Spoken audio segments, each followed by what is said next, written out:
السلام علیکم ناظرین، فریال عباسی آپ کے ساتھ ایک مرتبہ پھر سے موجود ہوں. سینئر صحافی، سینئر تجزیہ کار ثابت شاکر صاحب موجود ہیں ہمارے ساتھ ایک مرتبہ پھر سے ایک نئے سیشن میں. ہم نئے سوالات اور جوابات کے ساتھ ان کے پلیٹ فارم پر موجود ہیں. سر آپ کے ٹائم کے لیے شکریہ.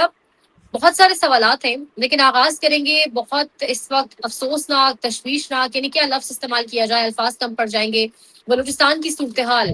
یعنی کہا جا رہا ہے کہ پورے ملک لیڈرشپ کو اس ٹائم غالباً بلوچستان میں ہونا چاہیے. اتنی نازک صورتحال ہے اس وقت. وہ کیا رہا ہے، تھوڑی تصویر کشی کریں. دیکھیں، بلوچستان کا معاملہ بہت بگڑا ہوا ہے، اور بلوچستان میں ہم نے بہت حد تک صورتحال بہتری کی طرف جا رہی تھی. اور اس وقت جب کلبھوشن کو پکڑا گیا، اور کلبھوشن جو کہ سرونگ آفیسر تھا وہ پکڑا، اس کا پورا نیٹ ورک پکڑا گیا اور معاملات سمجھ آ گئے. اور یہ کلبھوشن نیٹ ورک جو ہے یہ آپریٹ ہو رہا تھا ایران کی سرزمین سے. ایران کو بھی اس وقت وارن کیا گیا، خبردار کیا گیا تھا کہ یہ نہیں ہونا چاہیے، کیونکہ اس کے پاس سے ایرانی پاسپورٹ برآمد ہوا تھا. اس کا نام مبارک حسین تھا اور وہ ایک کاروباری کے روپ میں آیا ہوا تھا.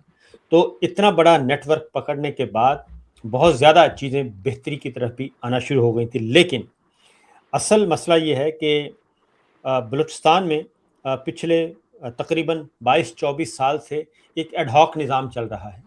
وہاں پہ جو اوریجنل پولیٹیکل لیڈرشپ ہے اس کو آؤٹ کر دیا گیا ہے، اس کو بالکل ڈس فنکشنل کر دیا گیا ہے. اور وہاں کی جتنی بھی بڑی جماعتیں ہیں، کوئی بھی بلوچستان کی بڑی جماعت جو ہے وہ بڑی نہیں رہی. وہاں پہ بھی پھر آرگینک پولیٹیکل گروتھ کے بجائے وہاں پہ بھی وہی کام کیا گیا. باپ پارٹی بنائی گئی اور باپ پارٹی کے حوالے سب کچھ کر دیا گیا. یوں سے کہنا چاہیے کہ سب سے پہلا تجربہ فارم 47 کا بلوچستان میں کیا گیا تھا، اور اس کی ابتدا نواب اکبر بگٹی کے قتل سے، شہادت سے، اس لڑائی سے شروع ہوئی تھی جو اب تک جاری ہے. اور اس کے پیچھے تھی ایک doctor Shazia, I think in کے ساتھ کوئی مس ہیپ ہوا تھا. تو یہ معاملات ہیں، اور تجربہ وہاں پہ ناکام سے ناکام تر ہو رہا ہے. جو قومی دھارے کی سیاسی جماعتیں ہیں، قومی دھارے کے سیاسی رہنما ہیں، ان کو آؤٹ کر دیا گیا ہے. وہ خاص سردار اختر مینگل صاحب ہیں، مالک صاحب ہیں، یا مختوم محمود خان اچکزئی صاحب ہیں، یا دیگر ہیں، ان سب کو آؤٹ کر دیا گیا ہے. اس لیے یہ معاملہ بنیادی طور پہ اگر سیاسی نوعی دیکھا جائے تو یہ ہے، کیونکہ جب تک آپ پولیٹیکلی کسی کو انگیج نہیں کریں گے تب تک وہاں پہ پھر کھل کھیلنے کا موقع ملتا. پھر اگلا مسئلہ یہ ہوا کہ وہاں پہ فورسز، ٹوٹل انحصار جو ہے وہ فورسز پہ کیا گیا، افواج پاکستان پہ کیا گیا. بلوچستان بنیادی طور پر اس وقت اگر ہم اسٹریٹ فارورڈ بات کریں تو وہ فوج چلا رہی ہے، ہماری عسکری لیڈرشپ چلا رہی ہے. وہاں کے جو کور کمانڈر ہیں وہی سب کچھ ہوتے ہیں، اور ان کے نیچے نیٹ ورک ہے. یہ جو سرفراز بگٹی ہیں یہ ایک بالکل ایک پپٹ کے طور پہ ہیں. اور دو تھے باپ پارٹی کے، انوار کاکڑ صاحب تھے اور سرفراز بگٹی صاحب تھے. تو سرفراز بگٹی صاحب کو بار بار کہیں کبھی مرکز میں لایا جاتا ہے، کبھی واپس بھیج دیا جاتا ہے. یہی وزیر داخلہ ہیں، پہلے دن سے وزیر داخلہ تھے بلوچستان کے. اب وزیر اعلیٰ بن گئے ہیں. تو تمام تر ناکامیوں کی اگر پولیٹیکلی ذمہ داری بنتی ہے تو وہ سرفراز اکبر بگٹی پہ بنتی ہے. اور سرفراز اکبر بگٹی کے پیچھے ہماری ملٹری لیڈرشپ جو ہے وہ ساتھ کھڑی ہوتی ہے، ان کی ذمہ داری بنتی ہے. انوار کاکڑ صاحب کو آپ مرکز میں لائے، مرکز سے واپس بھیج دیا، اور اب وہ اگلی منزل کی تلاش میں ہیں، اگلی ذمہ داری کی تلاش میں ہیں. تو جب تک آپ اوریجنلی پولیٹیکل لیڈرشپ کو موقع نہیں دیں گے جو عوام کے ساتھ جڑی ہوئی ہے. مسنگ پرسنز کے بعد پھر اگلا کام یہ ہوا کہ وہاں پہ خواتین جو ہیں، مہرنگ بلوچ اور سمی دین بلوچ، یہ خواتین وہاں کی آگے آئیں، انہوں نے ایک سٹرگل شروع کر دی. تو وہاں پہ بیسیکلی وہاں پہ بلوچستان کے عوام اور حکومت کے درمیان یا ریاست کے درمیان بہت زیادہ فاصلے پیدا ہو چکے ہیں، بہت زیادہ. اور پھر وہاں پہ ملیٹنسی شروع ہو گئی. اب آج میں D G I S P R کی گفتگو سن رہا تھا، وہ کہتے ہیں کہ یہ سب کچھ انڈیا کروا رہا ہے، افغانستان کی سرزمین استعمال ہو رہی ہے. بالکل ہو رہی ہے، اور دشمن کا تو کام ہے، وہ تو یہ کرے گا. اصل مسئلہ یہ ہے کہ پچھلے 22-24 سال سے ہم نے کیا کیا، ہماری لیڈرشپ نے کیا کیا. اور اگر وہاں پہ سیاسی جماعتیں آتی بھی ہیں تو ان کو موقع نہیں دیا جاتا کام کرنے کا. اور پھر وہی بات ہے کہ ہائیبرڈ نظام، ہائیبرڈ پلس نظام، یہ بلوچستان سے یہ ماڈل شروع ہوا تھا اور جو اس وقت پورے پاکستان میں آ چکا ہے. جب آپ یہ کام کریں گے تو اس کے نتائج بھی پھر ایسے ہی ہوں گے. تو سارا کام دشمن پہ ایک وقت تھا کہ ہم کلبھوشن کو پکڑ رہے تھے، ہمارا معیار یہ تھا کہ کہ ہم انٹرنیشنل جاسوس پکڑ رہے تھے, انٹرنیشنل نیٹ ورک پکڑ رہے تھے. اس وقت ہمارا دھیان کیا ہے؟ ماہرنگ بلوچ کو 25 سال قید کی سزا سنا دو, ایمان مزاری کو 25 سال کے لیے اندر کر دو, ان کے شوہر کو اندر کر دو, خواتین سے جیلیں بھر دو, بچوں سے جیلیں بھر دو. پھر ہم نے رخ اختیار کر لیا کشمیر کا, کشمیر میں بھی یہی کام کرو. اور یہ جو طاقت کا نشہ ہے نا جی, طاقت, ہر چیز وہ کہتے ہیں کہ طاقت کے ذریعے ہم نے حل کرنی ہے, اور خاص طور پہ موجودہ رجیم ہے اس کا جو ہے پاور ڈاکٹرائن, کہ جی ہمارا ہر جب بھی آتا ہے کوئی ملٹری لیڈرشپ آتی ہے تو وہ ایک ڈاکٹرائن لے کے آتی ہے. تو اس رجیم کا ڈاکٹرائن کیا؟ پاور ڈاکٹرائن, یعنی کہ اختیارات, طاقت کا استعمال. اس کا نتیجہ ہم بھگت رہے ہیں. تو اصل بنیادی بات یہ ہے کہ اگر آپ ہائیبرڈ نظام کو ختم کر دیں اور وہاں پہ جو حقیقی جماعتیں ہیں ان کو موقع دیں, اور بجائے اس کے کہ آپ ہماری فورسز کیا کر رہی ہیں, ہماری فورسز, ہمارے انٹیلیجنس ادارے, ان سب کو کس کام پہ لگایا ہوا ہے؟ ان کو اس کام پہ لگایا ہوا ہے کہ فلاں کا ولاگ سنو اور بتائیں, اس کا اسکرپٹ تیار کرو. یہ بڑے بڑے ایک ہم نے سیٹ اپ بنا دی ہیں. آپ نے اس پہ نظر رکھنی ہے, آپ نے اس پہ نظر رکھنی ہے, آپ نے پی ٹی آئی پہ نظر رکھنی ہے, آپ نے میڈیا پہ, الیکٹرانک میڈیا پہ, ڈیجیٹل میڈیا پہ, سوشل میڈیا پہ, آپ نے ان ساری چیزوں کو کرنی ہے. آپ نے ایک ایک ایم این اے کا پیچھا کرنا ہے, ایک ایک ایم پی اے کا پیچھا کرنا ہے, ایک ایک وزیر کا پیچھا کرنا ہے, آپ نے ایک ایک سربراہ کا پیچھا کرنا ہے. سارا سسٹم آپ نے ایک طرف دھکیل دیا, اور پھر آپ کا اصل کام کیا ہوگا؟ اصل کام تو ہو نہیں رہا. تو اس لیے جو D G I S P R صاحب نے آج پریس کانفرنس کی ہے, تو اس میں بالکل جناب دشمن کا کام ہے یہ. دشمن حملہ آور ہوگا, دشمن حملہ کرے گا, دشمن ہمیں کمزور کرے گا, لیکن وزیر داخلہ نے کہا تھا کہ ایک ایس ایچ او کی مار ہے. یہ ان کی سیریسنیس تھی اس وقت, ان کی سیریسنیس کا اندازہ لگائیں کہ کہتے ہیں ایک ایس ایچ او کی مار ہے پورا بلوچستان. اور دوسرا, ہمارے خود فیلڈ مارشل نے کنونشن سینٹر میں کہا تھا کہ یہ 1500 لوگ ہیں دہشت گرد, یہ کیا سمجھتے ہیں بلوچستان کو ہم سے الگ کر دیں گے. تو اس واقعے کو بھی کوئی 1.5-2 سال ہو گئے ہیں. بھائی 1500 تھے, ایک سائڈ سے شروع کیا جاتا تو یہ صفائی ہو جاتی. مسئلہ یہ نہیں ہے, کیونکہ جب قوم اور ادارے متحد ہوتے ہیں, سیم پیج پہ ہوتے ہیں, political leadership, military leadership, Pakistan کے عوام, تمام ادارے جب سیم پیج پہ ہوتے ہیں, میڈیا سیم پیج پہ ہوتا ہے, تو پھر ہم سارے کا سارا علاقہ پاک کر لیتے ہیں. اور خیبر پختونخوا کی مثال اور بلوچستان کی مثال, دہشت گردی کے خلاف جنگ لڑی, ضرب عضب ہوا, سوات آپریشن ہوا, سب نیٹ اینڈ کلین کر دیا, اور پاکستان ایک رول ماڈل کے طور پہ آیا. اور پھر ہم نے باڑگی لگا دی افغانستان اور پاکستان کے درمیان. جب ہم نے اتنا کچھ حاصل کر لیا اور ہر چیز زیرو پہ آ گئی, اور پھر کیا ہوا کہ 2022 کے بعد دوبارہ سے وہ انکریز, 2018 کے بعد دوبارہ سے 2018 سے ڈاؤن سٹے آتا ہے, 19 ڈاؤن رہتا ہے, 20, 21, 22 کے بعد پھر یہ سر پکڑتا ہے. اور اب سارے نمبرز آپ اٹھا کے دیکھ لیں, 2022 کا, 23 کا, 24 کا, 25 کا, یہ انکریز ہو رہا ہے. اس کی ریزن یہ ہے کہ ہماری جو فورسز ہیں, ہمارے ادارے ہیں, وہ اپنا اصل کام چھوڑ کے ایک پولیٹیکل ایجنڈے پہ لگے ہوئے ہیں, اور وہ بھی پولیٹیکل پرسنل ایجنڈے پہ. تو جب تک یہ چیزیں ٹھیک نہیں کی جائیں گی تب تک ہم واپس نہیں آ سکتے. سر افسوس کے ساتھ کہ بلوچستان کی ساری منظر کشی آپ نے کر دی, لیکن اگلا سوال آزاد کشمیر پر کرنے لگی ہوں میں. وہاں کی سچویشن بھی ٹھیک نہیں ہے. الیکشنز کی تاریخ اناؤنس کی جا چکی ہے, ایک بڑی جماعت بوائیکاٹ کر چکی ہے, عوامی ایکشن کمیٹی جو اب بین ہے, مطلب سب کچھ بہت بکھرا ہوا ہے. چیزیں وہاں پر سمٹیں گی نہیں سمٹیں گی, کوئی خبر ہو آپ کے پاس آزاد کشمیر کے حوالے سے تو وہ شیئر کریں. دیکھیں, کشمیر بلوچستان سے زیادہ سینسیٹیو ہے. بلوچستان کی حالت ہم نے یہ بنا دی, کشمیر اس سے کہیں زیادہ سینسیٹیو ہے. کشمیر انٹرنیشنل ایجنڈے پہ اور اقوام متحدہ کے ریکارڈ روم میں موجود ہے, اور وہاں پہ قراردادیں موجود ہیں, وہ انٹروین کر سکتا ہے. اور ہم نے آزاد کشمیر کو مقبوضہ کشمیر سے بھی زیادہ سینسیٹیو زون بنا دیا ہے ان حرکتوں کی وجہ سے. میں سن رہا تھا ابھی, سابق وائس چانسلر ہیں کلیم صاحب, آئی تھنک, ان کو سن رہا تھا. وہ کہتے ہیں کہ ایکشن کمیٹی نے کون سا ایسا غلط کام کیا ہے, کون سی ایسی ڈیمانڈ ہے جو نہیں ہو سکتی. یہ جو اب کہتے ہیں کہ 12 سیٹوں پہ بات نہیں ہو سکتی, اور 12 سیٹوں کا طرفدار کون بنا ہوا ہے؟ نون لیگ. وہ کہتی ہے کہ جناب یہ تو انکار پاکستان ہے. وہ بھائی یہی تو آپ نے معاہدہ کیا تھا جس میں فیصل نصیر صاحب گارنٹر بنے تھے، یہی معاہدہ کیا تھا، اور اس میں ان 12 سیٹوں کے تنازع کو شامل کیا گیا تھا کہ ہم اس پہ بات کریں گے اور اس کا حل نکالیں گے۔ جب یہ اس وقت فیصل نصیر صاحب جو ہیں وہ گارنٹر تھے، اور وہی چٹھی انہوں نے لکھی ہے ایکشن کمیٹی نے فیلڈ مارشل کو، اور اس کا حوالہ دیا ہے کہ جناب یہ خود ہم سے ملاقات کی، ہمیں خود انہوں نے گارنٹی دی کہ آپ معاہدہ کر لیں اور واپس چلے جائیں، اور میں گارنٹی دیتا ہوں کہ اس پہ بات آگے بڑھے گی۔ لیکن معاہدہ بھی ہو گیا، عمل درآمد بھی نہیں ہوا، اور جب ہم نے دوبارہ احتجاج کیا تو ہم پہ فورسز نے گولی چلا دی اور ہمارے بندے مار دیے اور یہ سب کچھ کر دیا۔ اور اب جو ہے، اب وہ کہتے ہیں کہ اب فیصل نصیر ہیں، بریگیڈیئر فائق ہیں، آزاد کشمیر کے چیف سیکرٹری ہیں، اور وہ آئی جی ہیں کیپٹن ریٹائرڈ لیاقت، اب وہ سب کچھ کر رہے ہیں، آپ کو غلط فیڈ کر رہے ہیں۔ اب انہوں نے براہ راست اوپن لیٹر لکھ دیا ہے۔ تو کشمیر کا معاملہ بلوچستان سے زیادہ سینسیٹیو ہے، اور کشمیری ایک قوم ہے، وہ کوئی 4 صوبوں میں تقسیم نہیں ہے، 5 صوبوں میں تقسیم نہیں ہے۔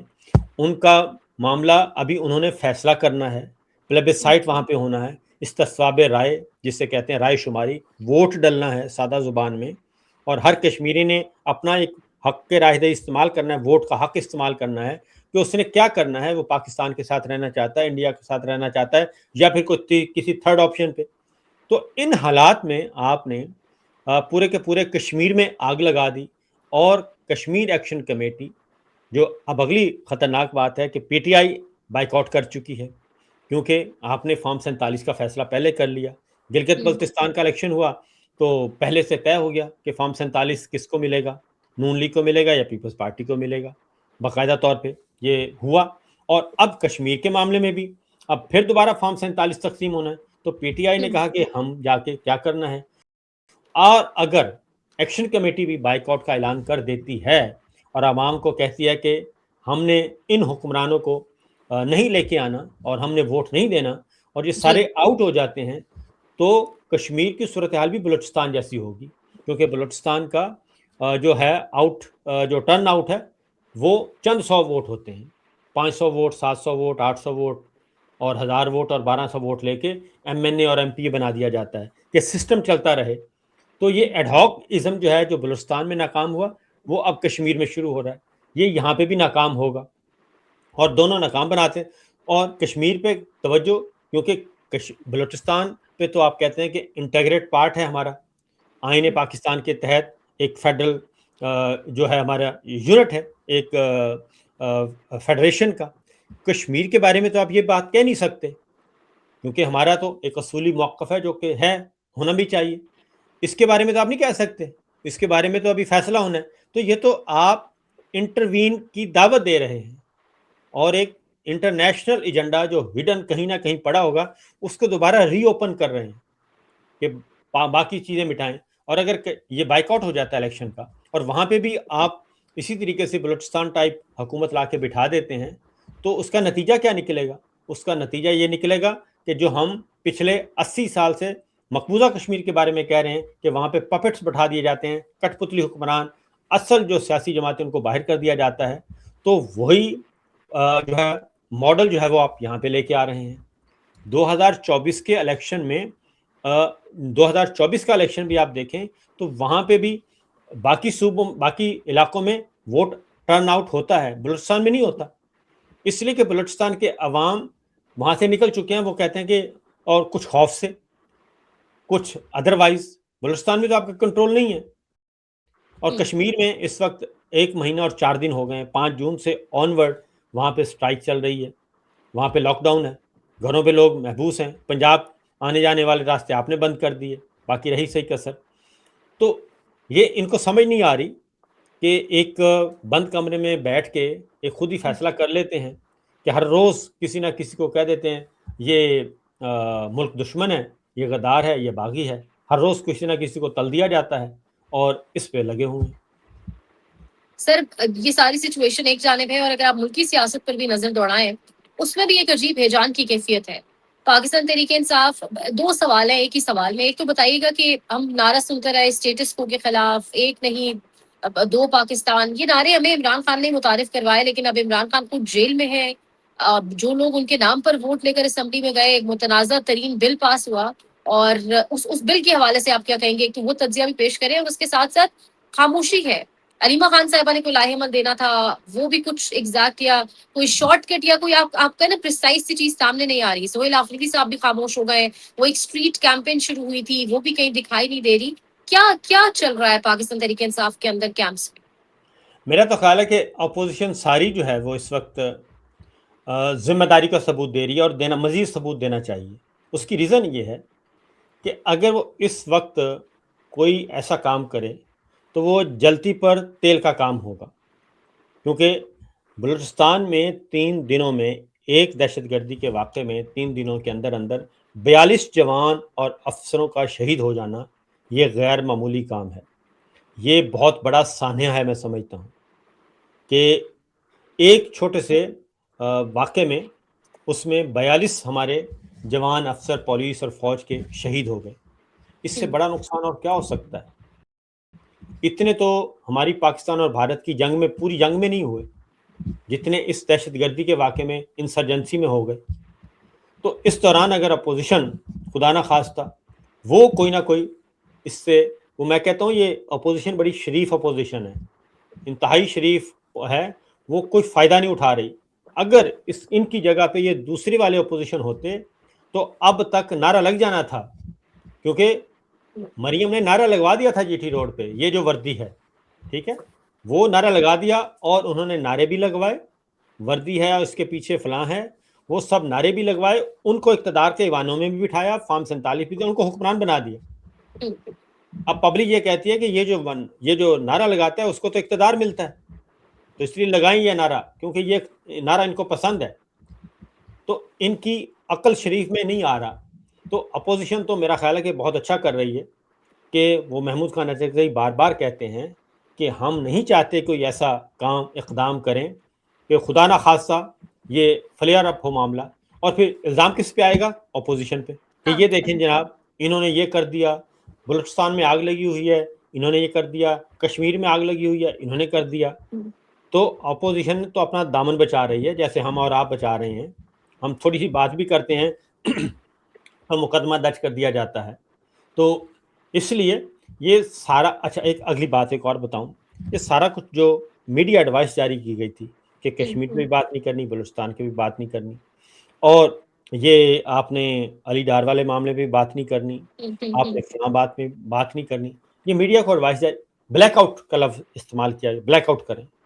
تو کیا بلیک آؤٹ کرنے سے یہ سارے ایشوز جو ہیں وہ ختم ہو جائیں گے یا ختم ہو گئے؟ وہ تو اپنی جگہ پہ موجود ہیں.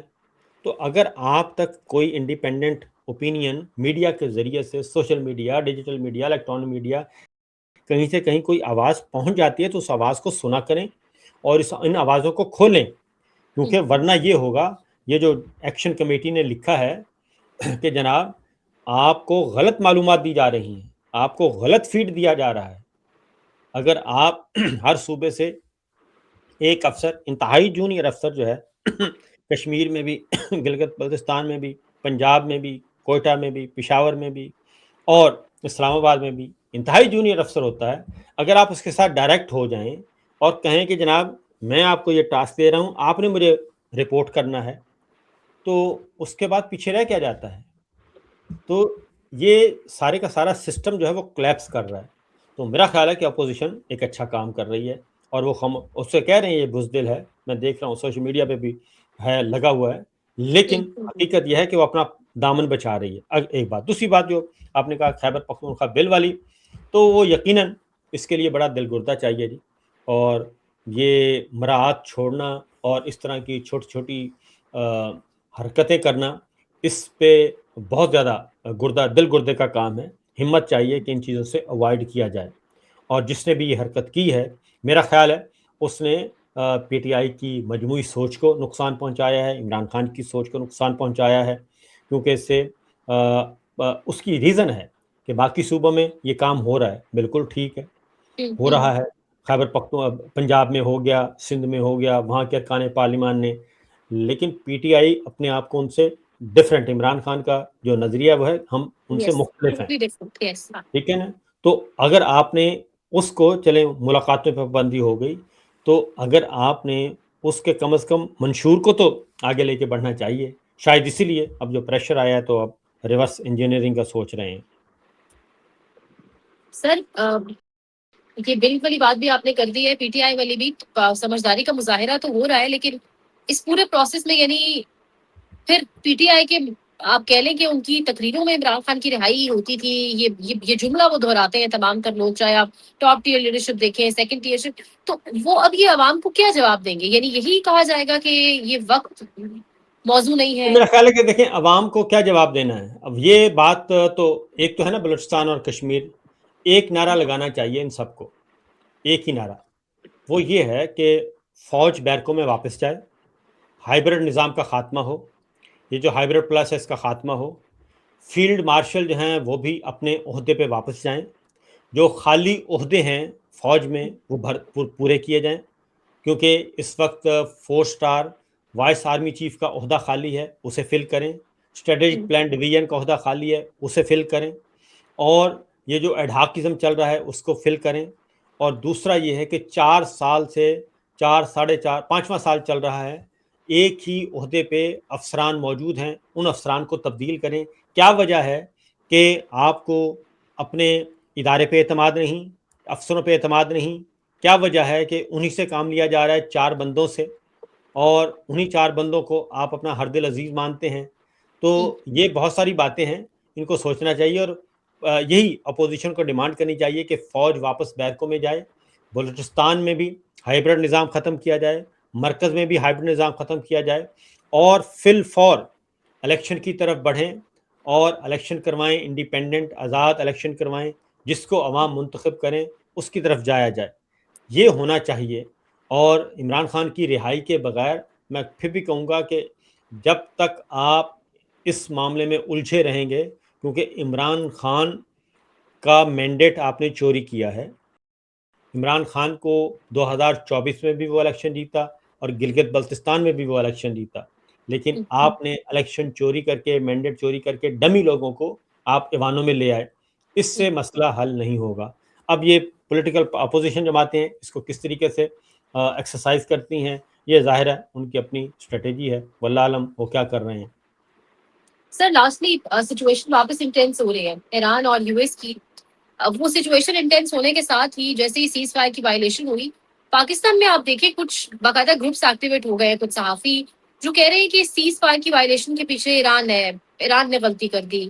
تھرو امریکہ یعنی ایک نیریٹو بنانے کی کوشش کی جا رہی ہے، جبکہ ٹرمپ دوبارہ یعنی جس دھڑلے سے بات کر رہا ہے، حملہ کر دیں گے، دوبارہ حملہ کریں گے، کب تک حملے جاری رہیں گے جانتے نہیں. یعنی وہ اس پہ کرٹیسزم کم ہو رہا ہے، ایران پہ زیادہ ہو رہا ہے.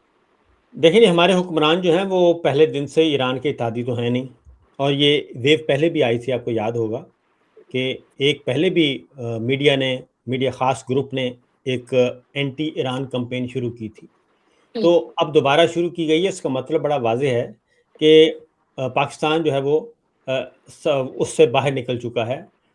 جو پیغام رسانی کا کام تھا یا سہولت کاری ہو رہی تھی مذاکرات کی، پاکستان نہیں، اب دوحہ ہے، قطر ہے، اور امریکنز براہ راست ان کے ساتھ رابطے میں ہیں.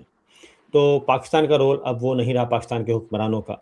تو لہٰذا اگر آگے یہ لڑائی بڑھتی ہے تو ڈیفینیٹلی آپ جو ہیں وہ اتحادی، ایران کے اتحادی تو نہیں ہیں، آپ تو امریکہ کے اتحادی ہیں، آپ بورڈ آف غزہ میں شامل ہیں، اسرائیل کے اتحادی ہیں، آپ جو مڈل ایسٹ کے اتحادی ہیں. آپ نے ایران کے ساتھ تو آپ کا کوئی معاہدہ نہیں ہے.